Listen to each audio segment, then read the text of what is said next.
यहाँ corona warriors का एक ममता भरा अंदाज देखने को मिला है।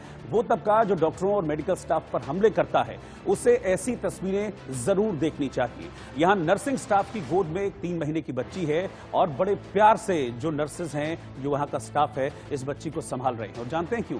क्योंकि इस बच्ची की माँ कोरोना पॉजिटिव है। एक तरफ माँ की तीमारदारी कर रहे हैं, उनकी देखभाल कर रहे हैं, उनका दवा पानी कर रहे हैं, और दूसरी तरफ जो ये नर्सें हैं, इन्होंने ही इस बच्ची की देखभाल का जिम्मा भी उठाया है। ये तस्वीरें देखिए, तो ये तस्वीरें बताती हैं कि अपना जो कर्तव्य है उसको समझते हुए और कितनी गंभीरता से, कितने ममता भरे भाव से जो नर्सेज हैं अपने कर्तव्य को पूरा कर रही हैं। इस 3 महीने की दूधमुही बच्ची जो अपनी माँ के बिना नहीं रह सकती, उस बच्ची की पूरी सेवा पानी ये लोग कर रहे हैं यहाँ पर, और साथ ही साथ अपना फर्ज भी निभा रहे हैं। क्योंकि इस 3 महीने की बच्ची की माँ को कोरोना है, और ये चीज़ अच्छे से समझते हैं कि बहुत दूर होता है, बहुत मुश्किल होता है एक छोटी बच्ची का, इतनी छोटी बच्ची का अपनी माँ से दूर रहना। तो इसीलिए उसका भी ख्याल रख रहे हैं और माँ की भी पूरी देखभाल की जा रही है।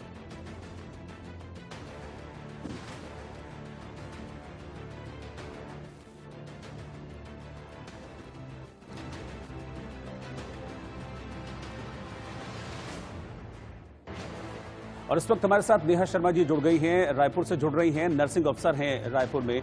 नेहा जी, तस्वीरें हमने देखी अभी, और वाकई में ये तस्वीरें जो है ये बहुत प्रेरित करने वाली हैं, और ये भी बता रही हैं कि आप किस कंडीशंस में अपनी ड्यूटी कर रहे हैं, लेकिन उसके बावजूद भी जो एक भावनात्मक जुड़ाव होता है वो पूरी तरह से नजर आता है इन तस्वीरों में।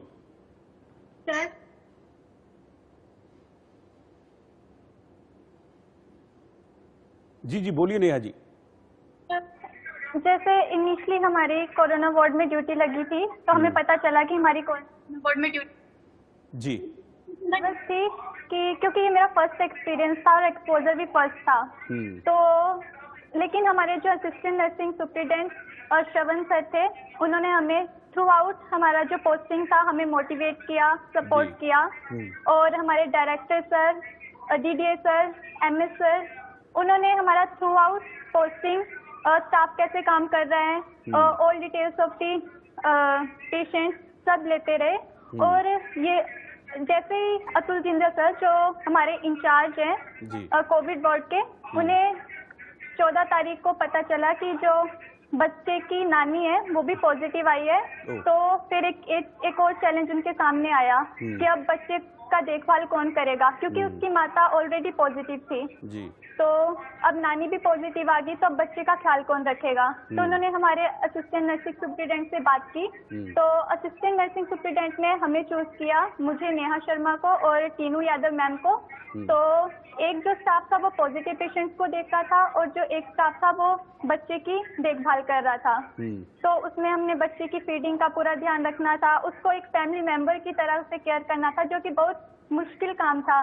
बट हमारे जो डॉक्टर अतुल जिंदल सर हैं, उन्होंने हमें मोटिवेट किया, एएनएस सर ने हमें मोटिवेट किया, हमारी होल नर्सिंग टीम ने हमें बहुत मोटिवेट किया, एसएनओ नर्सिंग ऑफिसर जी। और जी, तो किस तरीके से बच्ची का आप ध्यान रखते हैं? क्योंकि देखिए 3 महीने की बच्ची है, और 3 महीने की बच्ची के लिए सबसे ज़रूरी होती है उसकी माँ। अब चूंकि वो कोरोना पॉजिटिव हैं तो उनके पास आप नहीं ले जा सकते, जाहिर तौर पर मजबूरी है। तो किस तरीके से इस बच्ची का ख्याल रख रहे हैं?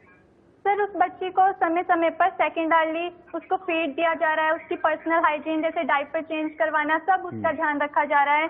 और इवन हमारा जो एम्स रायपुर एडमिनिस्ट्रेशन है वो उसको बच्चे के लिए सारी सुविधा प्रोवाइड करवा रहा है, लाइक स्टीराइल डायपर, उसके लिए क्लोथ्स, उसकी फीडिंग का ध्यान रखा जा रहा है। सारी फैसिलिटीज एम्स रायपुर एडमिनिस्ट्रेशन द्वारा दी जा रही है। अच्छा नेहा जी, मैं एक रिक्वेस्ट आपसे करना चाहूंगा कि थोड़ा सा अपना जो डिस्टेंस है वो कैमरे से थोड़ा सा बढ़ा लीजिए, तो और क्लियरली आपकी और हमारी बातचीत हो पाएगी। थोड़ा सा डिस्टेंस, हाँ अब ठीक है, अब ठीक है। तो नेहा जी, मैं आपसे जानना, किसी तरह की कोई परेशानी आपको फेस करनी पड़ रही है इस बच्ची की देखभाल के लिए इस दौरान, क्योंकि आप अब देख रही हैं, कोई परेशानी किसी तरह की? सर, परेशानी की तो कोई बात नहीं, मेन परेशानी ये थी कि उनके माता पिता को समझाना कि हम बच्चे का देखभाल करेंगे, क्योंकि माँ जो है वो अपने बच्चे से सबसे ज्यादा क्लोज होती है। तो उनको हमें समझाना पड़ा कि हाँ, कि हम उनका 24/7 अच्छे से ध्यान रखेंगे। आपको कोई फिक्र करने की जरूरत नहीं जी। है। और उनके पिता को भी हमें समझाना पड़ा क्योंकि माता पिता दोनों पॉजिटिव आ चुके थे और जो उनकी नानी उनका देखभाल कर रही थी वो भी पॉजिटिव आ चुकी थी। तो एक माँ को दिलासा देना सबसे बड़ा चैलेंज था हमारे लिए, लेकिन हमने उन्हें समझाया। तो इस बच्ची को आपने अपने साथ हॉस्पिटल में ही रखा हुआ है, कोई अलग वार्ड में बच्ची को रखा गया है अलग? बिल्कुल यस सर, बच्ची को सबसे मतलब एक अलग सेपरेट रूम में रखा गया है ताकि वो पॉजिटिव पेशेंट के संपर्क में ना आ सके। तो कभी ऐसा भी हुआ है कि क्योंकि देखिए माँ का दिल है तो उनकी इच्छा हुई होगी कि अपनी बच्ची को एक नज़र देख लूं, तो ऐसी कोई व्यवस्था है? सर नहीं, एक्चुअली क्योंकि अगर हमें नहीं मालूम कि कहाँ से वायरस मतलब आ सकता है। एक्चुअली उसकी माँ कह रही थी कि हमें कि एक दिन में बच्चे का 3-4 बार हमें फेस दिखा दीजिए, तो लेकिन हम वो नहीं कर सकते ना क्योंकि बच्चा काफी छोटा है। हम उनकी ममता को समझते हैं, लेकिन हमने उन्हें इंश्योर किया है। हाँ जी। अच्छा, तो नेहा जी मैं एक चीज़ और आपसे जानना चाहूँगा, कितने वक्त से आप इस बच्ची की इस तरह से देखभाल कर रही हैं? 3 डेज। 3 डेज से, तो अब 3 दिन में अभी तो थोड़ा बहुत तो पहचानने लगी होगी बच्ची आपको। पहले दिन तो शायद रोई होगी थोड़ा बहुत माँ से दूर होने पर, अब कुछ हिल मिल गई है? तो यस, वो स्माइल भी करती है, मतलब खेलती भी है, इतना रोती नहीं है। हाँ। तो अब तो आपको पूरा इसका शेड्यूल भी पता लग गया होगा कब भूख लगती है, क्योंकि कहते हैं ना कि बच्चे के रोने से पता लगता है कि उसको कब भूख लगी है, कब प्यास लगी है, या क्या बच्चे की रिक्वायरमेंट है। तो 2-3 चीजों में मुझे 2-3 दिनों में आपको लगता है इस चीज का आइडिया तो हो ही गया होगा? यस सर, सब जब उसे भूख लगती है तो वो खुद उठ जाती है, मतलब उसको दूध दो तो वो थोड़ा खेल खुल के सो जाती है, फिर जब उसे भूख लगती है दोबारा तो वो फिर से उठ जाती है, फिर उसको फिर से थोड़ा बातचीत करते हैं। अच्छा नेहा जी, मैं इन तस्वीरों में भी ये देख पा रहा हूँ कि बच्ची आपकी गोद में है, लेकिन बच्ची के पास जाने के टाइम भी आप पूरी मतलब सावधानी बरतते हैं, पूरा जो आपका पीपी किट है या जो भी सेफ्टी मेजर्स हैं उनको फॉलो करते हैं आप लोग? यस सर, वो हाँ। तो कुछ खास तैयारी आपको करनी पड़ती है जब बच्ची के पास जाती है? पूरा मतलब कैसे डिसइंफेक्टेंट होके जाते हैं, पूरा क्या क्या करते हैं जब बच्ची के पास आप लोग रहते हैं? सर बच्ची के पास जाने से पहले हमें एक पीपी किट होती है जी, जो हमें पहनना पड़ता है। जैसे कि आपने फोटोज में देखा ही होगा, व्हाइट कलर का हमने डाला हुआ है, वो पूरा डाल के रखना पड़ता है। और एक N95 मास्क होता है, वो लगा के रखते हैं ताकि बाहर से एयर अंदर ना आ सके। तो वो डाल के हम पेशेंट्स के पास जाते हैं, तो बच्चे के पास भी हम वही डाल के गए थे।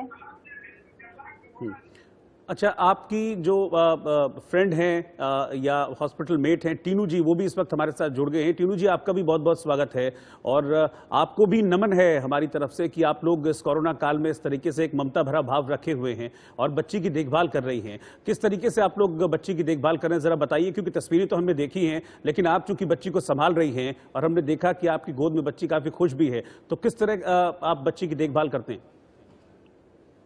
सर, जब हमें पता चला कि माँ पॉजिटिव है और बच्ची नेगेटिव है, मतलब बच्चे का कोई रिपोर्ट आया नहीं था, जब उसकी नानी उसका सब देखभाल कर रही थी, जब जैसे ही हमें पता चला कि नानी पॉजिटिव आई है, तो हॉस्पिटल डिपार्टमेंट ने ये निर्धारित किया, ये निर्णय लिया कि बच्ची को अब पॉजिटिव मम्मी और नानी से अलग रखना पड़ेगा ताकि बच्चे को किसी प्रकार का इन्फेक्शन ना हो। फिर हम लोगों ने ये सारी चीजें पूरी टीम वर्क की तरह नर्सिंग ऑफिसर ने सारे नर्सिंग ऑफिसर ने एक दूसरे के साथ बारी बारी से जाके बच्ची की देखभाल की, उसको टाइम टाइम पे फीडिंग कराया, उसको सारी केयर की। इसके लिए सर हमें पहले से ही ट्रेनिंग दी जाती है। जब हमारी कोरोना वार्ड में पोस्टिंग होती है उसके पहले ही हमें स्पेशल ट्रेनिंग दी जाती है। एम्स के प्रबंधन के द्वारा सारी चीजें हमें सिखाई जाती हैं कि कैसे हमें पीपी किट यूज करना है, कैसे हमें क्रॉस इन्फेक्शन को बचाना है और क्रॉस इन्फेक्शन से पेशेंट को बचाना है। हमें सारी इस चीजों की ट्रेनिंग दी जाती है सर। और मैंने पहले भी शिशु रोग विभाग में काम किया है, जिंदल सर के अंडर काम किया है मैंने, तो मुझे इस चीज का एक्सपीरियंस है सर कि बच्चों को कैसे हैंडल किया जाता है। तो इसलिए ये मेरा एक्सपीरियंस मुझे बहुत काम आया है और इसके लिए मैं तहे दिल से सारे एम्स के प्रबंधन को, अपने टीम को और अपने एनएस सर को, डायरेक्टर सर को, जिंदल सर को, सबको मैं स्पेशल थैंक्स देना चाहूंगी सर। अच्छा टीनू जी, मुझे एक चीज बताइए कि जब आप लोग इस बच्ची को देखभाल जैसे भी कर रहे हैं बच्ची की, तो क्या ऐसा भी होता है कि आपको फिर जो संक्रमित मरीज हैं उनके बीच में भी जाना होता है, या सिर्फ अब इस बच्ची की देखभाल करनी है और वहां नहीं जाना होता आप लोगों को? इस बात का ख्याल रखा जाता है? जी सर, जब हम बच्ची की देखभाल कर रहे हैं सर, जैसे हम 2 स्टाफ बच्ची की देखभाल कर रहे हैं, उस समय हम सिर्फ बच्ची को देखते हैं और जो बाकी नर्सिंग ऑफिसर्स होते हैं, जो हमारी टीम वर्क होती है सर पेशेंट केयर करने के लिए, वो बाकी दूसरे नर्सिंग स्टाफ पॉजिटिव पेशेंट के साइड पे जाके पॉजिटिव पेशेंट का केयर करते हैं और नर्सिंग केयर देते हैं सर। देखिए टीनू जी, बच्ची चूंकि बहुत छोटी है तो ऐसे में होता होगा, कई बार रोती भी होगी, अपनी माँ को शायद याद करके बच्ची रोती होगी, तो फिर आप किस तरीके से उसको ट्रीट करते हैं, कैसे आप लोग उसको चुप कराते हैं? बच्चे तो वैसे सर या तो पॉटी करते हैं तब रोते हैं, या तो उनको भूख लगी होती है तो रोते हैं। तो हम इस चीज का ध्यान रखते हैं कि अगर डायपर चेंज करना है या यूरिन मोशन पास किया है बच्चे ने, तो वो हम चेक करते हैं, फीडिंग कराते हैं। और जनरली छोटे बच्चे मोशन और जब भूख लगती है, यूरिन मोशन किए होते तभी रोते हैं, या तो फिर जब उनको भूख लगी होती है, और उसके बाद भी हम थोड़ा उनको एंटरटेन कराते हैं सर। नहीं, बच्चे एक चीज के लिए और रोते हैं, सोने के लिए भी बच्चे बहुत रोते हैं। और कई बार ऐसा होता है कि जब माँ को लोरी सुनाने की आदत होती है तो फिर बच्चों को लोरी सुन के सोने की आदत हो जाती है। तो ये बच्ची ऐसा तो नहीं है, कुछ लोरी वगैरह सुनानी पड़ी आपको अभी तक इसको? जी नहीं सर, ये बच्ची भी बहुत ही ज्यादा कोऑपरेटिव थी सर, हमें ज्यादा इंटरटेन नहीं करना पड़ा, हमें बस उसे हमने सिर्फ उस बच्ची को फीड कराया, उसके कपड़े चेंज किए और उसके डायपर और जो भी हमें नर्सिंग केयर करना था उतना ही नर्सिंग केयर किया सर। बाकी बच्ची ने हमें परेशान नहीं किया सर। तो बच्ची की देखभाल के दौरान किन किन चीजों का आपको ध्यान रखने के लिए बोला जाता है? मतलब कुछ सेफ्टी मेजर्स होते होंगे जिनको आपको फॉलो करना होता होगा, क्या वो रहते हैं? हाँ क्या सर, स्टैंडर्ड्स होते हैं? हाँ। सर, जब हम बच्चों की केयर करते हैं एनआईसीयू में हो या फिर आइसोलेशन वार्ड में हो, तो हमें क्रॉस इन्फेक्शन का सबसे ज्यादा ध्यान रखना पड़ता है कि बच्चों को इन्फेक्शन ना हो जाए। इसके लिए कोरोना वार्ड में जो हमने अलग से आइसोलेशन वार्ड में हमारी ड्यूटी लगी हुई है सर, तो हमें पीपीई किट दिया जाता है, जिससे हम हैंड वॉश करके पूरी तरह से अच्छे से पीपीई किट कवर करके N95 मास्क लगा के और स्टील ग्लव्स वगैरह पहन के हम बच्चों को हैंडल करते हैं, जिससे बच्चों को किसी भी प्रकार का हमसे या फिर इन्वायरमेंट से कोई किसी प्रकार का संक्रमण ना हो। अच्छा नेहा जी, मैं एक चीज आपसे जानना चाहूंगा, इसी सवाल का जवाब मैं आगे टीनू जी से भी लूंगा। क्या इस तरह से बच्ची को हैंडल करना, इतनी छोटी बच्ची को देखभाल करना, यानी कि अब पूरी तरह से जो उसकी जिम्मेदारी है वो आप दोनों के हाथों में है, तो ये फर्स्ट एक्सपीरियंस है आपका या इससे पहले भी कुछ ऐसा मौका आया है जब इतने छोटे बच्चे को आपको इस तरीके से संभालना पड़ा हो? सर मेरा तो ये फर्स्ट एक्सपीरियंस है। एक्चुअली मैं अभी फ्रेशर हूँ, तो मैंने अपनी ड्यूरिंग कॉलेज टाइम जब हम इंटर्नशिप में जाते थे तब हमें हमारी 1 वीक के लिए मतलब पोस्टिंग लगती थी, जैसे पीडियाट्रिक वार्ड, NICU, PICU, तब मैंने बच्चों को देखा है। वैसे मेरा फर्स्ट एक्सपीरियंस है बच्चे के साथ। ठीक है, आप दोनों का बहुत बहुत शुक्रिया। नेहा जी, टीनू जी, बहुत जो नोबल कॉज के लिए आप लोग काम कर रहे हैं और इसी तरह से काम करते रहिए और इसी जिजीविषा के साथ काम करते रहिए। बहुत बहुत शुक्रिया आपका हमारे साथ जुड़ने के लिए और बहुत बहुत शुक्रिया आपका इसलिए क्योंकि आप कोरोना वॉरियर हैं और कोरोना के संक्रमण काल में आप अपनी ड्यूटीज को, अपनी जिम्मेदारी को पूरी तरह निभा रहे हैं। शुक्रिया।